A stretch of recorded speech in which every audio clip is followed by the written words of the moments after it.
Hello friends, welcome back to my channel. ఇప్పటివరకు మనం book of జోబ్లోని 10 chapters గత 10 ఎపిసోడ్స్లో డిస్కస్ చేసాం కదా. ఇప్పుడు 11th ఎపిసోడ్లోకి వెళ్దాం. 10th చాప్టర్లో యోబు తన విజ్ఞాపనని ఎలా చేశాడు దేవుడికి అని చూసాం కదా.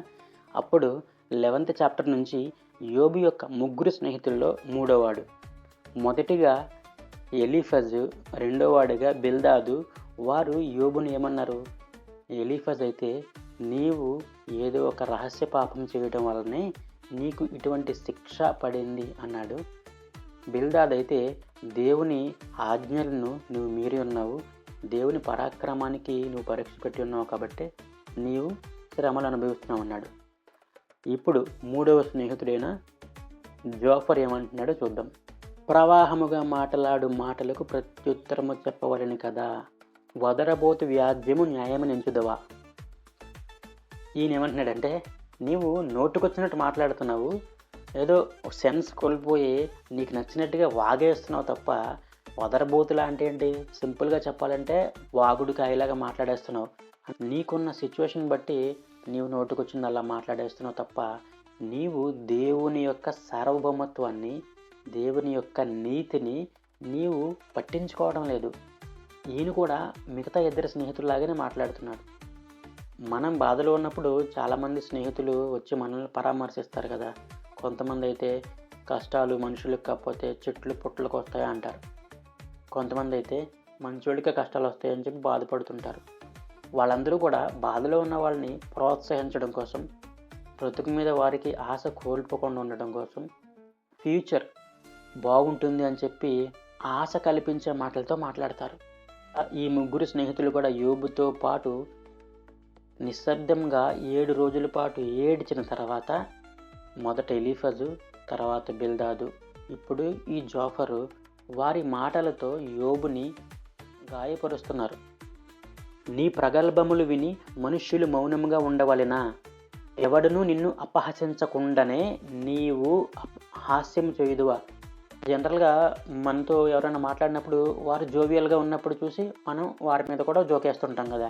ఈయన ఏం చెప్తున్నాడంటే, కానీ ఇంత సీరియస్ సిచ్యువేషన్లో నీతో ఎవరో కామెడీ చేయకుండానే నువ్వు కామెడీగా మాట్లాడుతున్నావు, నేనే పెద్ద నీతిమంతుడిని మాట్లాడుతున్నావు, దేవుడికి వ్యతిరేకంగా మాట్లాడేస్తున్నావు, వదరబోతులా నీకు నచ్చింది మాట్లాడుతున్నావు కదా అని చెప్పి యోబుతో అంటున్నాడు. నీవిలా మాట్లాడుతున్నావు కాబట్టి నీకు తగిన శాస్తి దేవుడే చేయాలి. నీ మాటలకి దేవుడి సమాధానం చెప్తేనే బాగుంటుంది, అలా జరగాలని కోరుకుంటున్నాను, నీ మాటలకు ఆయనే నీకు శాస్తి చేస్తాడు అంటున్నాడు. ఆయనే జ్ఞాన రహస్యములు నీకు తెలిపిన మేలంటే, అసలు నువ్వు ఏ రహస్యమందు ఏ పాపం చేశావో దాని యొక్క జ్ఞానం అనేది ఆయన నీకు చెప్తేనే బెటర్ ఏమో, అప్పుడే నువ్వు నమ్ముతావేమో, అప్పుడే నువ్వు కన్విన్స్ అవుతావేమో నువ్వు కూడా తప్పు చేశావని అని జోఫర్ అంటున్నాడు. నీ దోషములో అధిక భాగము దేవుడు మరచి ఉన్నాడని గ్రహించుము. అంటే నువ్వు చాలా ఎక్కువ తప్పులు చేసి ఉంటావు, అందులో చాలా మట్టుకు దేవుడు మర్చిపోయి ఉంటాడు, క్షమించేసి ఉంటాడు. నీకు పడింది చాలా చిన్న శిక్ష, దాన్ని బట్టి నువ్వు సంతోషించు అని అంటాం. జనరల్గా చాలామంది ఒక వ్యక్తికి కష్టాలు వస్తే లేదా ఎవరికైనా ఇబ్బందులు వస్తే 2 వెర్షన్స్ ఆలోచిస్తారు. ఎవరైనా యాక్సిడెంట్లో కొంచెం ప్రమాదం తప్పి చిన్న చిన్న దెబ్బలతో బయటపడ్డారనుకో, ఒకడు వచ్చి ఇలా అంటాడు, దేవుని దయ వల్ల ఏం జరగలేదు, ఇలాగైనా సరే నువ్వు తప్పించుకున్నావు, ప్రాణాలకే ప్రమాదం లేదు అని ఒకరంటే, రెండోవాడు వచ్చి ఏమంటాడు, దేవుని దయ లేనప్పుడు మాత్రమే ఇలా జరుగుతాయమ్మా, ఇది మాత్రం ఎందుకు జరగాలి అని అంటారు. ఎలాగైతే గ్లాసులో సగం నీళ్ళు ఉన్నప్పుడు సగం ఉన్నాయని సంతోషించేవాడు, మిగతా సగం ఏమయ్యాయని చెప్పి బాధపడేవాళ్ళు ఉంటారో, ఇది కూడా అంతే అన్నమాట. దేవుని గూఢాంశములను నీవు తెలుసుకొనగలవా, సర్వశక్తుడకు దేవుని జ్ఞానము నీకు తెలియనా. దేవుడు కొన్ని పనులు ఎందుకు చేస్తాడనేది ఎవరికి తెలియదు, కాబట్టి నీకు కూడా తెలియదు. నువ్వేమనుకుంటున్నావు అంటే, నాకు మొత్తం తెలుసు, నేను అంత చేశాను ఎంత చేశాను, అంత నీతిమంతుడిగా ఉన్నాను, నేనే తప్పు చేయలేదని చెప్పి దేవునితోనే గొడవ పడుతున్నావు కదా. అసలు నీకు తెలియకుండా నిన్ను జరుగుతున్నాయో, అసలు దేవుని యొక్క జ్ఞానం ఏంటో తెలుసా అసలు నీకు.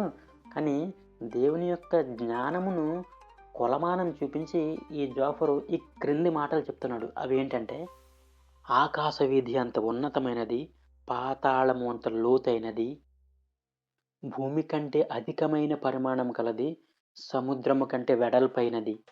ఏంటది? దేవుని జ్ఞానం. ఆయన సంచారము చేసి ఒకని చెరలో పిలిచినప్పుడు అడ్డగించు వాడెవడు?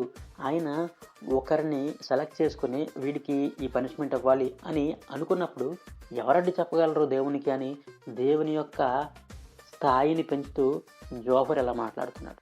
పనికి మాలిన వారెవరో ఆయన ఎరుగును కదా. అంటే అసలు ఎవరు పనికొస్తారు, ఎవరు పనికి రారు, ఎవరు నీతిమంతులు, ఎవరు కాదు, ఎవరు నటిస్తున్నారు, ఎవరు నిజంగా ఉన్నారు అనేది దేవునికి తెలుస్తుంది కదా. పరిశీలన చేయకయే పాపం ఎక్కడున్నదో ఆయన కనిపెట్టును కదా. అడవి గాడిద పిల్ల నరుడై పుట్టిన నాటికి గాని బుద్ధిహీనుడు వివేకి కాలేడు. అడవి గాడిద పిల్ల అంటే గాడిదకి నరుడై అంటే మనిషిలా పుట్టగలరా? గాడిదకి మనిషి పుట్టగలరా? అది సాధ్యమా? అది ఎలాగైతే సాధ్యం కాదో బుద్ధిహీనుడు వివేకి కాడు.